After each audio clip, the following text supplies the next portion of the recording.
안녕하세요. 말씀을 품고 말씀을 살아내는 바이블 1189 223번째 날, 오늘은 사사기 6장입니다. 어제 5장에서 드보라와 바락의 승전가에 이어지는 40년의 평화 뒤에 오늘 6장은 사사시대에 반복되는 패턴대로 하나님을 떠나 고통을 겪는 이스라엘의 모습을 또 보게 되는데요. 하나님은 당신의 백성을 위해 다섯 번째 사사 기드온을 보내주십니다.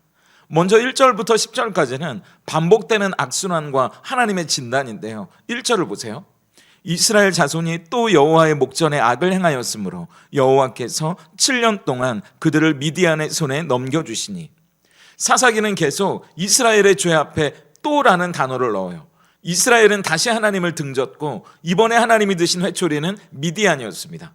이 미디안은 파종 때만 되면 메뚜기 떼처럼 몰려와서 이스라엘이 추수한 것과 가축들을 다 싹쓸이해 가는 거예요.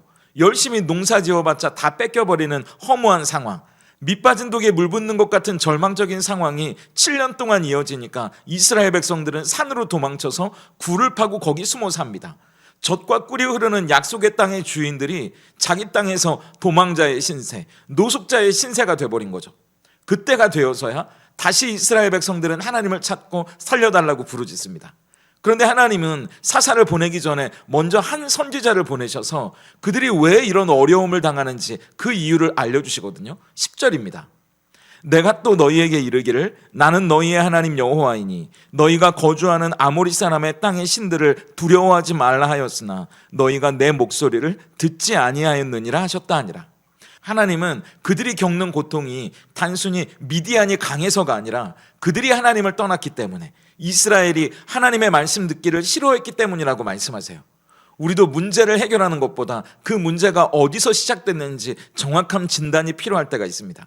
하나님과의 관계가 제대로 되어 있는지, 그게 우리가 가장 먼저 살펴봐야 할 문제라는 거죠. 이어지는 11절부터 24절까지는 포도주 틀에 숨어있는 기드온을 하나님이 부르시는 장면인데요. 밀을 타작하고 있는 기드온의 모습을 11절에 보세요. 여호와의 사자가 아비에셀 사람 요아스에게 속한 오브라에 이르러 상수리 나무 아래에 앉으니라. 마침 요아스의 아들 기드온이 미디안 사람에게 알리지 아니하려 하여 밀을 포도주 틀에서 타작하더니. 원래 밀의 타작은 결을 날려보내야 하니까 바람이 잘 통하는 넓은 언덕에서 해야 하거든요. 근데 기드온은 미디안에게 들킬까봐 얼마나 겁이 났는지 좁고 눅눅한 포도주 틀 안에서 밀을 털고 있다는 겁니다. 그런데 그때 나타난 여호와의 사자가 기드온에게 던지는 말이 뭔지 12절을 보세요. 여호와의 사자가 기드온에게 나타나 이르되 큰 용사여 여호와께서 너와 함께 계시도다 하매. 지금 미디안이 무서워서 벌벌 떨고 숨어있는 이 패배자 기드온에게 큰 용사라는 호칭이 가당키 난 겁니까? 성적이 바닥인 학생에게 전교 1등이라고 부르면 그건 그 학생을 놀리는 것 같이 느껴지잖아요. 그러니까 기드온도 기뻐하는 게 아니라 천사 앞에서 그동안 억눌렸던 서름과 억울함을 막 터뜨려요. 하나님이 함께 하시는데 왜 우리가 이 지경이냐고, 출애굽의 기적은 다 전설에 불과한 거냐고, 만약 그게 아니라면 하나님이 우리를 버린 게 아니면 뭐냐고요. 그런데 왜 사춘기 자녀들이 반항이 심하면 심할수록 사실은 그들이 더 사랑받고 인정받고 싶어하는 것처럼 기드온의 이 말들도 사실 하나님 빨리 우리 좀 도와달라는 말로 이해하는 편이 쉬울 거예요. 그래서 하나님도 기드온을 꾸짖지 않으시고 오히려 그에게 사명을 맡겨주십니다. 14절이에요. 여호와께서 그를 향하여 이르시되 너는 가서 이 너의 힘으로 이스라엘을 미디안의 손에서 구원하라. 내가 너를 보낸 것이 아니냐 하시니라. 기드온의 힘으로는 사실 이스라엘을 미디안에서 구원해낼 수 없습니다. 그런데 하나님은 할 수 있다고 말씀하세요. 그 이유가 뭔가요? 하나님이 그를 보내셨기 때문이에요. 아까 기드온이 큰 용사가 되는 이유도 하나님이 그와 함께 계시기 때문이라고 말씀하셨죠. 맞아요. 성경의 위대한 인물들도 하나같이 기드온처럼 다 자격미달이었습니다. 모세는 살인자였고요. 다윗은 집안에서 제껴놓은 막내였어요. 베드로는 다혈질 그 자체였고 실패자였죠. 그런데 하나님이 그들과 함께 하시면 되는 겁니다. 우리도 마찬가지 아닌가요? 우리의 연약함, 우리의 부족함을 보기 시작하면 한도 끝도 없어요. 하지만 하나님이 함께 하시면 충분합니다. 그러니까 나는 할 수 없다고, 나는 안 된다고 말하는 것이 아니라 하나님께 나와 함께 해달라고 기도하는 것이 더 지혜로워요. 그래서 하나님이 정말 나와 함께 하시는지 표징을 구하는 기드온에게 하나님은 바위에서 불이 나와 음식을 살라버리는 모습으로 응답해 주시거든요. 그때 두려워 떠는 기드온에게 안심하라고 말씀해 주시는 하나님 앞에 그때서야 제단을 쌓고 유명한 고백을 드리지 않습니까? 24절이에요. 기드온이 여호와를 위하여 거기서 제단을 쌓고 그것을 여호와 샬롬이라 하였더라. 여호와 샬롬, 하나님은 평강이라는 뜻이죠.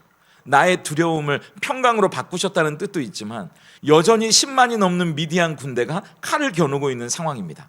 근데 그때 불안해하고 덜덜 떨면서 몰래 숨어 밀을 털던 기드온이라고는 보기 어려운 고백을 하고 있는 거잖아요. 어떻게 해요?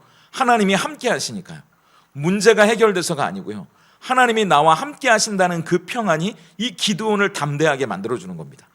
이어지는 25절부터 32절까지는 이제 전쟁 전에 해야 할 일들을 하나님이 명령하시는 내용인데요. 하나님은 기드온에게 미디안과 싸우러 나가기 전에 숙제를 하나 내주시는데 25절을 보세요.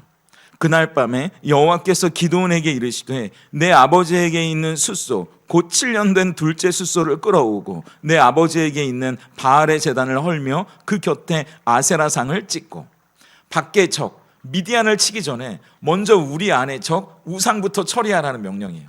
근데 이 제단은 기드온의 것이 아니라 아버지 것이거든요. 가문의 전통, 아버지의 권위, 마을 사람들의 시선을 생각하면 이 제단을 헐어버린다는 건 정말 어려운 일이 아닐 수 없어요. 그래서인지 낮이 아니라 밤에 몰래 이 일을 행하는데 하나님은 그걸 순종으로 받아주십니다. 저는 이걸 보면서 그래, 우리가 두렵지만 무섭지만 손을 떨면서라도 최선을 다해 하나님의 명령을 따랐다는 것이 중요하구나, 그런 생각을 하게 되더라고요. 때론 정말 어려운 순종일 수 있거든요. 저도 예수 믿지 않는 집에서 태어났고 자랐기 때문에 만약 기드온 비슷한 상황이었다면 참 겁이 났을 것 같아요. 하지만 최선을 다해 순종하려는 마음, 그리고 마침내 하나님의 뜻대로 행동하는 용기가 우리에게 필요합니다. 내 안에 우상을 깨뜨리는 용기, 그리고 하나님의 말씀을 따르려는 순종, 그 마음의 자세가 있어야 바깥에서 쳐들어오는 공격도 막아낼 수 있는 겁니다. 마지막 33절부터 40절까지는 유명한 양털 시험 이야기인데요. 미디안과 아말렉, 이방 민족들이 연합군을 이뤄서 쳐들어오기 시작하니까 여호와의 영이 기드온에게 임합니다. 그러자 기드온이 나팔을 부는데 여러 지파들이 함께 싸우기 위해 모여들기 시작해요. 그때 기드온이 다시 하나님 앞에 표징을 구하는데요. 진짜 저와 함께 하시는 게 맞냐고, 진짜 저를 통해 이 이스라엘을 구원하시는 게 맞냐고 또 물어봐요. 양털을 마당에 둘 테니까 이슬이 양털 위에만 내리고 주변이 마르면 하나님이 응답해 주신 줄 알겠다고 해서 하나님이 그대로 해주십니다. 근데 기드온이 또 불안한 거예요. 그러니까 이번에는 반대로 양털만 뽀송하고 주변에만 이슬이 내리면 진짜 믿겠다고 하니까 하나님은 또 다시 그대로 해주세요. 기드온은 불안했던 거죠. 왜 이게 안 불안했겠어요? 기드온의 성정 자체가 불안도가 높고 겁이 많은 사람이었거든요. 그런데 하나님은 그런 기드온을 책망하지 않으시고 그의 불안을 끝까지 다독거려 주십니다. 끝까지 참아주시고요, 끝까지 격려해 주세요. 칼빈은 이 장면을 마치 하나님이 유모처럼 아이의 눈높이에 맞춰주는 것 같다고 이야기하거든요. 하나님은 기드온보다 더 불안해하고 두려워하는 우리를 향해서도 마찬가지입니다. 예수님이 그래서 이 땅에 오셨잖아요. 우리의 모든 불안과 두려움을 직접 경험하셨고 해결해 주신 거 아닙니까? 의심과 불안이 찾아올 때 하나님은 당신이 얼마나 신실하신지 예수님을 보여주세요. 아들을 보내시고 십자가에 우리를 대신해서 죽게 하신 것만큼 확실한 증거가 없기 때문입니다. 그렇기 때문에 오늘 저 양털보다도 더 확실한 증거, 십자가와 부활 앞에서 하나님이 우리를 택하셨다는 사실, 그리고 우리와 함께 하신다는 사실, 그렇기 때문에 우리가 저 세상과 당당히 맞설 수 있다는 용기가 우리 안에 샘솟을 수 있다면 좋겠습니다. 그렇다면 오늘 이 사사기 6장이 던지는 질문 앞에서 우리는 어떻게 삶으로 대답할 수 있을까요? 그 질문은 나는 포도주 틀에 있는 패배자입니까? 하나님의 큰 용사입니까? 예요. 우리가 스스로를 바라보면 지금 초라한 내 모습, 실패한 상황, 남과 비교되는 이 처지를 한탄하면서 스스로를 규정할 수밖에 없죠. 내 주제에 무슨, 이번 생은 망했어, 나는 흙수저야. 그런데 하나님은 오늘 그 초라한 틀에 숨어있는 우리를 찾아오셔서 아니라고, 너는 큰 용사라고 말씀해 주십니다. 내가 너와 함께하기 때문에 너는 큰 용사라고 말씀해 주시는 거야. 우리가 누구인지는 내 스펙이나 학벌, 내 집안, 지금 가지고 있는 돈이 결정하는 게 아닙니다. 내 안에 누가 계시느냐, 나와 누가 함께 하시느냐가 결정한다는 걸 잊지 마세요. 예수님이 말씀하시잖아요. 세상 끝날까지 우리와 함께 하시겠다고요. 내가 세상을 이기었으니 너희도 담대하라고요.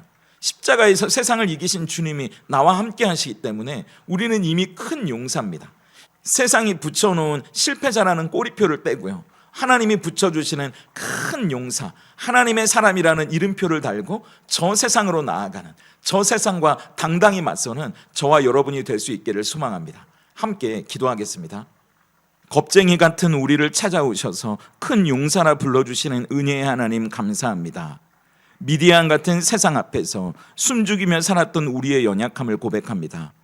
눈에 보이는 상황 때문에 하나님이 안 계신 것 같다고 불평하고 현실의 어려움 앞에서 웅덩이를 파고 숨으려 했던 우리의 믿음 없음을 용서해 주시옵소서. 오늘 우리의 절망의 자리에도 찾아오셔서 내가 너와 함께 한다는 그 음성을 들려주시고 하나님이 우리와 함께 하신다는 여호와 샬롬, 그 평강의 은혜가 있게 하시옵소서. 기드온보다도 더 불안해하고 두려워하는 우리도 하나님께 증거를 구하고 또 구할 때가 참 많습니다. 양털을 내밀고 의심하며 불안해하는 우리에게 십자가와 부활이라는 비교할 수 없는 확실한 증거가 믿어지게 하셔서 은혜의 이슬로 우리의 영혼을 적셔주시고 담대하게 우리 안에 쌓아놓은 바알의 제단들을 무너뜨릴 수 있는 힘을 주시옵소서. 세상이 붙여놓은 꼬리표가 아니라 하나님의 큰 용사로 세상에 나아가는 성도님들에게 세상 끝날까지 함께 하실 예수님의 이름으로 기도드립니다. 아멘.